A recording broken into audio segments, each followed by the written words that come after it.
Et bienvenue, c'est Banagher pour cette dernière série de réponses aux questions du RPG Day 2024. Donc on va aborder toutes les autres questions qui n'ont pas été abordées, donc de la question 21 à la question 31. Et c'est parti tout de suite pour la question 21 qui est une campagne classique. C'est très difficile parce que en tant que MJ, rarement fait jouer des campagnes du commerce. Mais je vais quand même citer et lui faire un peu de pub.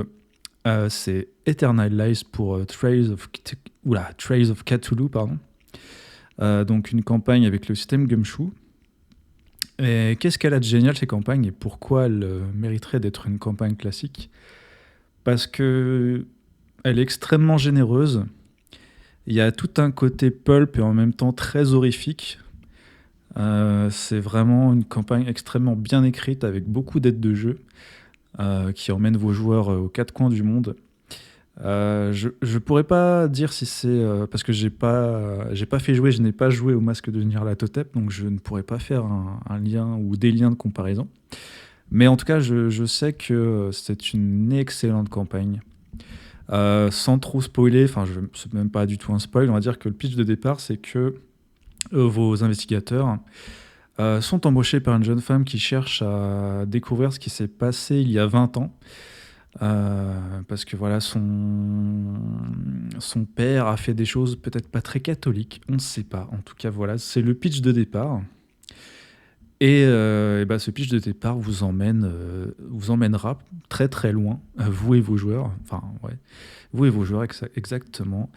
Voilà, vous allez autant à Mexico qu'au Yucatan, qu'à Malte. C'est voilà. Vos joueuses vont voir du pays. Et vous-même, vous allez devoir vous renseigner pour mettre un peu voilà, de local là-dedans, quoi, de faire en sorte que cette aventure vive. Et ouais, donc campagne qui n'a pas été traduite en français, voilà, il faut le savoir.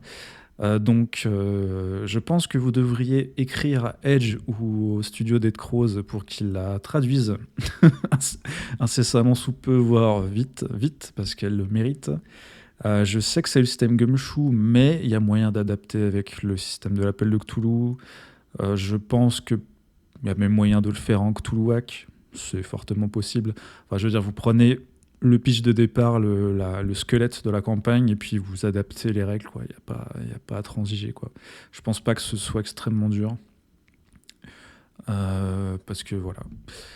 Mais après, avec le système Gumshoe, ça fonctionne bien, il n'y a pas de problème là-dessus. Donc voilà. Et puis, ouais, il faudrait qu'il y ait un petit peu plus de pub sur cette campagne en France, parce qu'elle le mérite. Je sais qu'elle a été jouée par des MJ français, donc voilà. Comme quoi, c'est possible. Donc voilà, Eternalize, retenez ce nom de campagne pour Trials of Cthulhu. C'est de la balle, c'est de la bombe. Donc voilà pour la question 21. Alors, la question 22 qui est des personnages non joueurs notables. Oula, bah j'en ai plein. Par où commencer? Ouais, je vais commencer. Alors, ça va pas être forcément ultra détaillé, mais dans notre campagne de la légende des 5 anneaux qui est disponible sur la chaîne, à chaque fois que cette famille impériale apparaissait, eh bien nous, les joueurs, eh bien on se taisait, on n'essayait pas de fanfaronner. Je parle bien sûr de la famille impériale des Otomo, pour ceux qui connaissent bien le lore de L5R, de la légende des 5 anneaux. Donc c'est une famille impériale de l'Empire. Et puis ce sont un peu les diplomates de l'Empire. Voilà. Mais famille impériale, donc du coup, nous, clan majeur, eh bien, il y a un rapport hiérarchique assez direct. Voilà, nous, on est certes un clan majeur, mais on n'est pas une famille impériale. Donc, chaque fois qu'il y a une famille impériale, notamment, par exemple, dans un palais d'hiver, ou pendant un conflit armé entre deux clans majeurs, hein, genre le lion et la licorne, hein, et bah voilà, on moufte pas dès qu'il y a un Otomo qui rapplique. Et c'était vraiment des PNJ avec vraiment beaucoup de charisme qui en imposaient malgré le peu de mots parfois qu'ils pouvaient prononcer. Voilà, je voulais faire j'allais dire faire une petite dédicace aux Otomo, mais oui, une petite dédicace aux Otomo, parce que la famille impériale est cool et elle en impose. Donc mettez des Otomo dans vos campagnes, ouh là là, j'ai du mal. Dans vos campagnes de JDR, de la légende des 5 anneaux, les Otomo, c'est cool. Voilà. Ensuite, je voulais faire aussi un petit retour sur un PNJ de la campagne Les Trois Tourments de Tajura, que vous pouvez retrouver sur la chaîne de Petit Barbu, pas sur ma chaîne. Je vous invite à écouter cette campagne. J'en ai parlé lors du RPG Day 2023, mais c'est là, dans cette campagne, que se trouve mon meilleur personnage, qui est Marco Vincetti. Donc, si vous voulez suivre ses aventures, c'est sur la chaîne de Petit Barbu. Et voilà. Il y avait un PNJ donc, qui s'appelle Sharem Dershedim, qui s'occupe d'un dispensaire à Tajura, un petit peu à l'extérieur de Tajura. Et elle met du temps un petit peu à arriver dans la campagne, mais dès qu'elle arrive, je trouve qu'elle est ultra charismatique. On s'attache à elle. Je vais pas spoiler la campagne, mais ouais, elle est importante. Et puis on s'attend pas du tout à son futur, on va dire. Et puis la fin de ce personnage dans la campagne, c'était vraiment quelque chose de vraiment très très bien, je trouve. Très bien amené par le MJ Petit Barbu. Toute la direction prise par ce PNJ est vraiment cool. Le personnage, on n'a pas envie de le voir mourir. Donc ouais, franchement, Sharam Dershedim. Après, il y a vraiment une galerie de personnages vraiment excellents dans les Trois Tourments de Tajura, mais Sharam Dershedim, je trouve que c'est une des mieux amenées, une des mieux écrites. Voilà. Vous pouvez en faire un peu ce que vous voulez, ça restera toujours très très cool, quoi qu'il arrive. Donc voilà, Sharem Dershedim pour les Trois Tourments de Tajura sur l'appel de Cthulhu. Voilà. Et le petit dernier, c'est un PNJ que j'ai créé pour notre campagne Starfinder. C'est une Isoki. Donc une Isoki, c'est une... les Isoki, ce sont un peu les hommes rats, voilà, de Starfinder. C'est pas du tout des Skaven, hein, dans le sens méchant du terme, au contraire. Voilà, donc Package, c'est une Isoki qui à la base était un personnage que j'avais pas prévu pour durer, on va dire, hein, clairement. Je l'avais prévu juste pour être sur la station Absalom et de faire office de marchande, avec un petit clin d'œil à Star Wars Knights of the Republic 2, où il y a un personnage marchand. Voilà, plus on lui file d'argent, plus elle nous donne des meilleures armes, des meilleurs équipements. Je voulais faire un peu ça avec Package, voilà, pour les joueurs. Et au final, je sais pas si c'est moi ou les joueurs, je pense que c'est moi qui me suis pris l'affection pour le personnage, parce qu'elle a son franc-parler, elle a son petit caractère, voilà. Et puis je sais pas, voilà, les joueurs l'ont adoptée, veut dire, elle s'est... comment dire elle s'est incrustée dans leur vaisseau, on va dire. Ça peut-être pas trop leur mot à dire. Mais ouais, puis le personnage s'est développé, puis c'est cool, voilà. D'avoir un personnage un petit peu taquin envers les joueurs, c'était vraiment cool. Voilà, on est passé d'une marchande lambda à un personnage que j'apprécie beaucoup. Voilà. Et si je refais une campagne Starfinder, et clairement, il y aura Package. Voilà, c'est dit. Donc voilà pour la question 22. Ensuite, la question 23. Un joueur hors pair, pardon. Alors, joueur ou joueuse, j'aurais pu en citer plein. Je voulais quand même faire un petit big up à Ulfric. Ça fait, si on regarde le temps de jeu, ça fait pas longtemps vraiment qu'on joue ensemble en vrai. Mais à chaque fois, c'est un plaisir et je trouve qu'il incarne extrêmement bien ses personnages. On joue pas souvent, mais à chaque fois, c'est un plaisir. Enfin, en tout cas, il joue pas souvent en tant que joueur avec moi, mais à chaque fois, c'est un plaisir. Notamment sur City of Mist ou sur Alien. Je trouve qu'il a incarné ces deux personnages avec brio. Donc voilà, je voulais lui rendre un petit hommage, Ulfric. Voilà. Sache-le si tu écoutes cette vidéo, c'est toujours cool de t'avoir à ma table. Moi, humble MJ, voilà. C'est toujours un plaisir.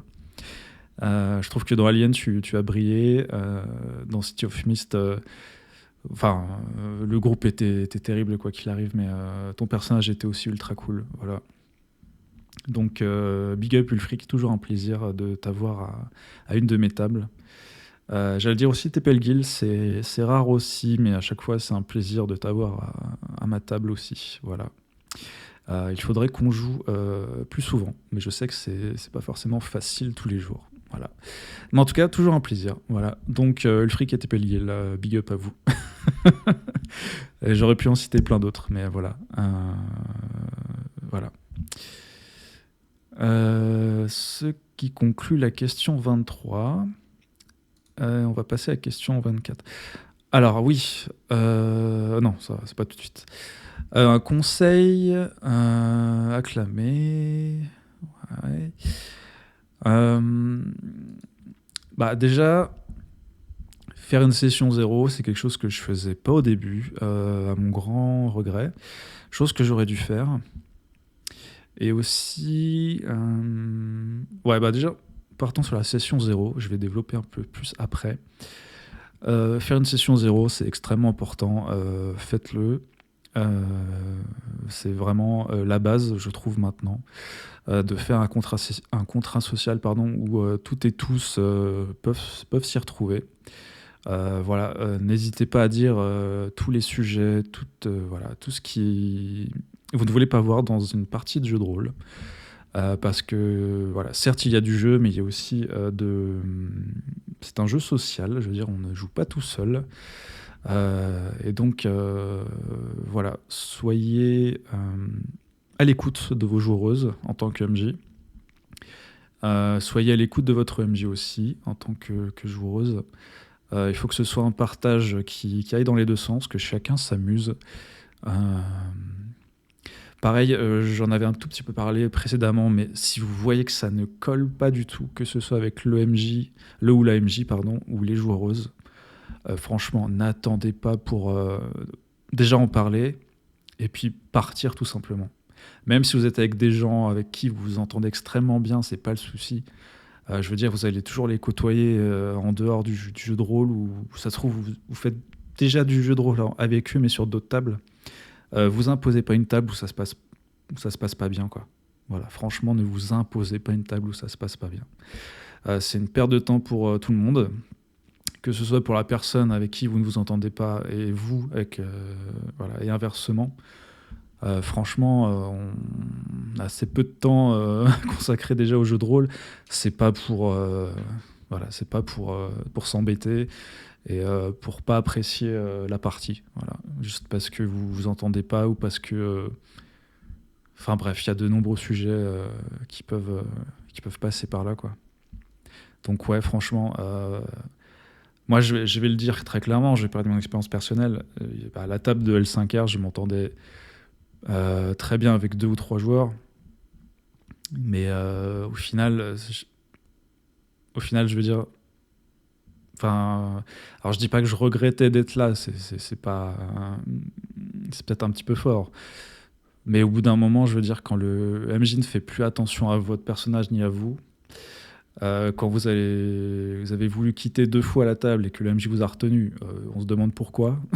Si au final il n'apprécie pas votre RP ou votre background ou qu'il vous laisse de côté, franchement partez, quoi. Partez. Je dis ça sans méchanceté aucune, hein, mais voilà. Franchement, c'était une perte de temps pour moi. Voilà, et au final, je l'ai investi. J'ai rencontré des gens formidables depuis que j'ai quitté cette table. C'est peut-être un peu fort de dire que c'est la meilleure décision de ma vie de rôliste, mais en tout cas, ouais, clairement, ça a été un gros coup de pied aux fesses pour moi. Et j'ai enfin... Comment dire? J'osais pas forcément aller vers les autres communautés de jeux de rôle avant, mais depuis que j'ai quitté cette table, bah, je sais pas, je me suis dit, tant pis, propose, voilà. Et puis au final, j'ai rencontré des gens formidables, voilà. Donc, si ce petit conseil, cette petite tranche de vie peut aider certains et certaines, bah, ça me fait plaisir. Ne restez pas à une table si ça vous plaît plus, quoi. Franchement, même s'il y a des gens, comme je dis, avec qui vous entendez extrêmement bien en dehors, c'est pas le problème, quoi. Ils seront toujours là, ils vont pas bouger. Si c'est vraiment vos amis, et ben, ils seront toujours là. Voilà. Voilà. J'ai pas mal détaillé là-dessus. Je vais peut-être pas en dire autant. Mais ouais. Ça, c'est un peu mon conseil pour vous. Après un conseil qu'on m'a donné. Ouais, les règles, c'est optionnel. Enfin, optionnel, c'est un bien grand mot, optionnel. J'irai pas jusque-là, mais adapté, quoi. On n'est pas obligé de rester pointilleux sur un point de règle pendant 1 heure, quoi. C'est déjà arrivé, d'ailleurs. Ça a tué le roleplay pendant 1 heure. Ah, super. Est-ce qu'on a gagné quelque chose à la fin? Non. Est-ce que c'était fun? Non. Donc, ouais. Il y a un point de règle qui vous plaît pas, vous le zappez, vous le changez, vous en faites ce que vous voulez. Vous êtes débutant, vous connaissez pas le système par cœur, c'est pas grave. Moi, ça m'est déjà arrivé. Le Cypher System, je connaissais pas par cœur. On a fait de magnifiques parties sans que je connaisse le système par cœur. Voilà. Faites-vous plaisir. Voilà, faites-vous plaisir. Ne restez pas coincé parce que vous ne connaissez pas un point de règle. Voilà. Souvent, il y a un joueur, ou une joueuse qui va connaître mieux les règles que vous. C'est pas grave. Servez-vous-en, justement. C'est comme une sorte de co-MJ. Voilà, il n'y a pas de honte. Hein. Moi, je préfère me concentrer sur l'histoire que sur les règles, personnellement. Donc, voilà. Les règles, vous les adaptez, vous les changez, vous les zappez. Voilà. C'est un conseil qu'on m'a donné et puis je le garde en tête. Et il me sert encore toujours à l'heure actuelle. Voilà. Pour la question 24. Ensuite, alors on va passer très très rapidement sur les questions 25, 26, 27, 28. Donc qui est un dé désirable puisque je ne joue qu'en distanciel, je ne possède pas de dé physique, donc on va zapper la question 25. Pareil, un superbe écran, on va zapper parce que je joue en distanciel et pas en physique, même si je possède des écrans, c'est pas le problème. Mais voilà, j'en ai que 2, celui-là d'L5R et celui-là de Numenera. Ils sont très bien, voilà. Next. Une miniature merveilleuse, pareil, je comprends pas vraiment la question et je la trouve pas vraiment intéressante. Donc, est-ce que c'est une miniature YouTube de jeux de rôle? Bah super, il y en a plein qui font d'excellentes miniatures pour leurs jeux de rôle. Voilà, félicitations, mais je trouve pas la question intéressante, ou je l'ai mal comprise personnellement. Ensuite, la question 28, un excellent gadget de gamer, enfin de joueur, j'imagine. Pareil, je suis pas un collectionneur de gadgets. J'ai une pièce avec mon avec mon pledge de All Gods of Appalachia. Elle est super belle. Voilà. Est-ce que c'est utile en jeu? Non.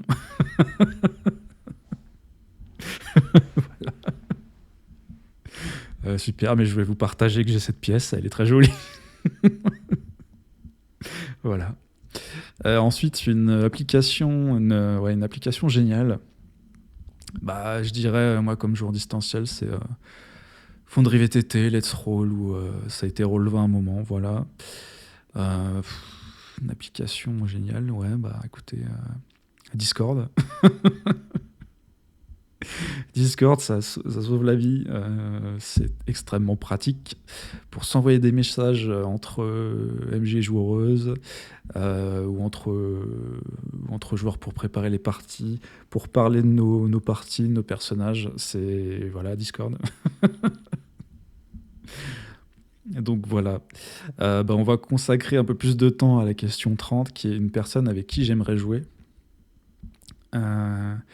Bah, il y en a eu plusieurs. Il y a une époque, quand j'ai commencé le jeu de rôle, il y avait un petit bingo de joueuses, enfin de joueuses, de MJ et de joueuses avec qui j'aurais aimé jouer.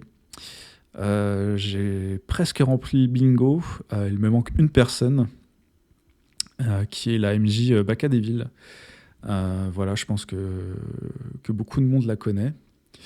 Elle se fait un peu plus calme niveau jeu de rôle, mais je comprends tout à fait qu'à un moment, il faut faire une pause. Parce qu'à un moment, ça pèse un petit peu de faire beaucoup de parties. Je comprends tout à fait que parfois, il faut mettre de la distance entre nos envies de jeu de rôle et notre santé mentale ou autre. Donc, ouais, mais Bacadéville, c'est une MJ avec qui j'aimerais bien faire du jeu de rôle.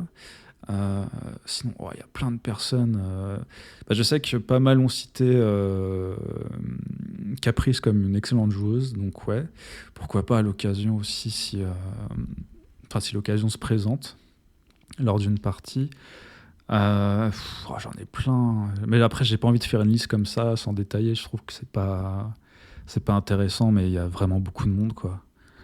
Ouais. Voilà. Après, moi, je suis qu'un humble joueur, donc un humble MJ avec ma petite chaîne. Donc, moi, à chaque fois que quelqu'un veut jouer avec moi et trouve qu'il a passé un bon moment, moi, j'ai gagné ma journée, quoi. Ou ma soirée, parce qu'on joue souvent en soirée. Donc, ouais, mais j'ai rencontré plein de gens super, quoi, aussi. Mais voilà, ouais. Beaucoup de monde. Euh, Dernièrement, voilà, j'ai pu jouer avec Kevin, avec Hortense, qui sont des joueuses excellentes. Euh, voilà, notamment sur notre campagne l'anneau unique. Voilà. Donc big up à elle, c'était vraiment cool. C'est toujours cool d'ailleurs de jouer avec vous. Voilà. Trop de personnes. Et j'aime pas faire une liste sans détailler, donc je vais passer cette question, mais sachez que vous êtes nombreux et nombreuses. Voilà. Ouais. Écoutez, la question 31, un jeu ou un joueur qui vous manque. Alors déjà, on va... Enfin, je sais pas trop comment l'annoncer, mais je voulais rendre hommage à un de mes premiers joueurs qui a joué avec moi sur YouTube. C'est Batosai qui nous a malheureusement quitté l'année dernière. Donc c'est toujours difficile d'en parler. On n'a pas fait beaucoup de parties, mais c'est quelqu'un qui, au début de ma carrière de rôliste, m'a beaucoup accompagné. Notamment, j'ai masterisé Numenera avec lui. C'était mon premier jeu de rôle, donc j'ai toujours un excellent souvenir, malgré des défauts certains de ma maîtrise. Mais c'est pas grave. Ensuite, il m'a accompagné aussi sur notre mini-campagne de l'appel de Cthulhu. De Delta Green, que dis-je? De Delta Green. Pendant 10 sessions, voilà. Et puis, c'est une personne qui était extrêmement agréable en dehors du jeu de rôle. Je le connaissais plus pour jouer avec lui à des jeux vidéo divers et variés. Donc, on a fait une excellente run de Dark Souls 2 en trio avec un autre joueur. Voilà, bon, ça n'intéresse que moi, mais c'était vraiment cool. Faites du Dark Souls 2 en multijoueur, c'est vraiment cool. N'importe quel Dark Souls d'ailleurs. Bref, je m'égare. Mais ouais, Batosai, voilà, c'était juste pour lui rendre hommage parce que la question s'y prêtait bien. Donc ouais. Sinon, un jeu qui me manque, un jeu de rôle qui me manque,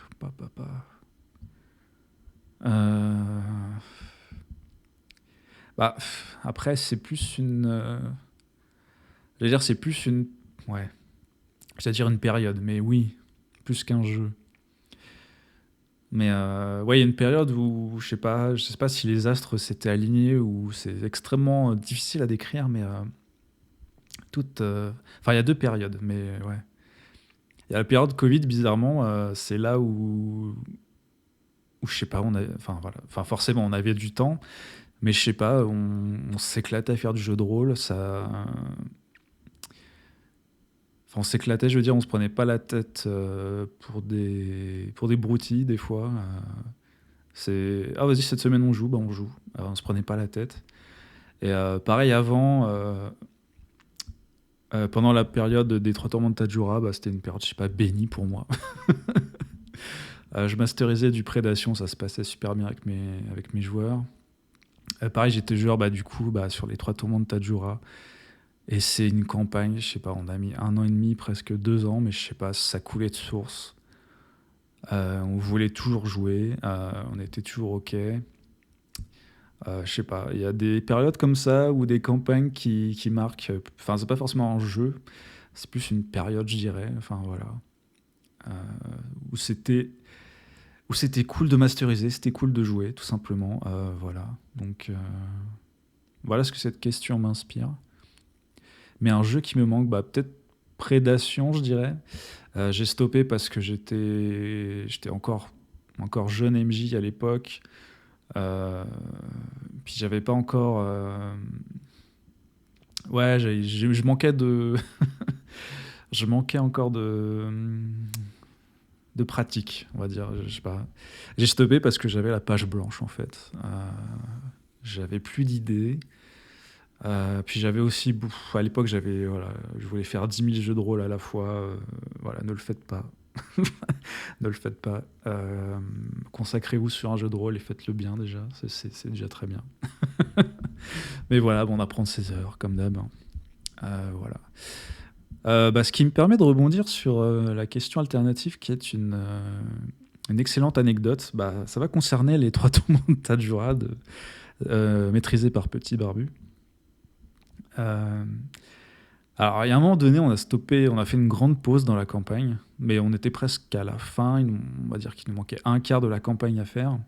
Enfin, c'est là où tout s'accélérait. Alors attention, spoiler alerte. Donc si vous comptez jouer cette campagne, alors ça va pas tout spoiler, hein, mais ça va spoiler une créature du mythe. Voilà. Bref, soyez avertis. Forcément, vous jouez à l'appel de Cthulhu, donc il y aura des créatures. Mais pour cette anecdote, c'est indispensable. Et il y a un moment du jeu aussi qui va être spoilé, donc 3, 2, 1, attention spoil. Donc ouais, on a fait une pause de 4 mois à peu près, je dirais, dans l'année où on jouait cette campagne. Parce que le MJ, donc Petit Barbu, avait plus de temps ou était peut-être moins motivé aussi. Et quand on a repris, bah, ça a été un sacré moment. Parce qu'on était en pleine bataille contre des ghouls dans un dispensaire à l'extérieur de Tadjoura. Et là, on s'est arrêté, disons qu'on avait des positions bien arrêtées, je veux dire, on était bien situés dans la map, entre guillemets. Et on reprend, le MJ, on le sent à la fin, peut-être un petit peu bourré. Pas dans son assiette, on va dire, déjà, en tout cas. Et à un moment donné, bah, je sais pas, nos personnages, c'est comme s'ils étaient téléportés, en fait. On n'était pas du tout là où on était censé être. Il y avait des personnages qui étaient censés être vachement derrière les ghouls, qui se retrouvent devant une ghoul. On était là. Mais what the fuck, MJ? Et on était mi-agacés, mi-mort de rire, en fait. Le MJ savait pas trop quoi dire. Il était un peu au bout du rouleau. J'étais là, mais vous êtes sûr? Vous étiez sûr que vous étiez pas là? Non, non, pas du tout. Tu as téléporté une ghoul juste devant moi parce que ça t'arrangeait. Et du coup, ça devient un peu un running gag à chaque fois qu'on parle de cette campagne. Et même après, on a refait d'autres scénarios, d'autres campagnes avec lui. À chaque fois, c'était un running gag. Non, mais tu vas pas nous téléporter cette fois-ci. Bon, il le prend bien, hein, heureusement, hein, mais je trouve que voilà, ça reste un très bon souvenir de joueur. Et en tant que MJ, ne téléportez pas vos joueurs, hein, même si ça vous arrange, hein, s'il vous plaît, quand même. Soyez de bons MJ. Voilà, bah écoutez, c'est tout pour moi pour cette année, pour le RPG Day 2024. Comme d'hab, si vous souhaitez partager vos réponses à ces questions, bah, n'hésitez pas. Mettez un petit commentaire, un petit like, ça fait toujours plaisir. J'aime pas le dire, mais voilà. Ça fait toujours plaisir, voilà. Même si je suis une petite chaîne, c'est pas grave. Ça fait toujours plaisir de lire vos commentaires et de voir que vous êtes nombreux et nombreuses à suivre nos petites aventures, voilà. Bah écoutez, c'est tout pour moi. Je vous souhaite de très beaux moments de jeu, et puis à l'année prochaine, je pense. Voilà, tout simplement. Et à très bientôt pour d'autres parties de jeux de rôle aussi. Voilà, il y a des choses qui se préparent. De très bonnes choses, j'espère. Voilà. Alors aussi, petit point actualité, hein, bon. Nous avons mis en pause slash arrêté Laelis, puisque donc notre MJ est devenu papa depuis peu, donc il a pas de temps. Voilà, c'est pas qu'il a plus de temps, il a pas de temps consacré au jeu de rôle. Ça va peut-être revenir, mais je ne pense pas en tout cas. Donc voilà, Laelis est stoppée. L'anneau unique continue. On joue à notre rythme, donc comme d'habitude, ne vous inquiétez pas, ça arrive quand ça arrive. Alien continue aussi également. On a une prochaine partie de prévue. Qu'est-ce qu'il y a d'autre en actualité? Oui, Fallout, du coup, pareil, Fallout stoppé également. Puisque le joueur n'est pas. Enfin, oui, du coup, petit Barbu n'est pas disponible, malheureusement. Et que les joueurs et joueuses ne souhaitent pas reprendre sans lui. Donc voilà, donc autant Fallout que Laelis, c'est stoppé, voire arrêté. Qu'est-ce qui va arriver sur la chaîne? Alors, c'est encore au stade embryonnaire, mais il y aura peut-être du Werewolf qui va arriver sur la chaîne. Et puis voilà, je crois que c'est tout. Après, j'ai dans les cartons plein de jeux de rôle, mais comme d'habitude, il faut du temps, il faut réunir les gens. Et puis voilà. Mais j'ai des envies de jeux de rôle. J'ai des envies de campagne. Comme toutes et tous. Voilà. Comme j'ai dit, j'aimerais bien refaire du Delta Green, j'aimerais bien refaire du Cypher System. Et du It's Only Magic qui me fait vraiment de l'œil pour une mini-campagne, mais il faut que je trouve les joueuses. Voilà. Plein de projets. Il y a du Invisible Sun dès qu'il arrive chez moi, le gros cube, mais il n'y a pas de système dédié sur Foundry et autres, c'est dommage. Du coup, voilà. J'aurais bien aimé faire de Invisible Sun, faire du mage. Enfin, tout le thème magique en ce moment me hype. Voilà, sachez-le, j'ai envie de faire de la magie. Voilà, je sais pas pourquoi, mais en tout cas, ça me hype. Donc, que ce soit Invisible Sun, Mage ou It's Only Magic, ouais, c'est mes trois grosses envies là du moment. Et refaire un petit peu d'horrifique aussi, ça me botte bien. Donc voilà. Je vous laisse. Comme je vous ai dit, je cherche mes mots. Bon jeu, voilà. Et puis à plus tard. Voilà. Allez, salut.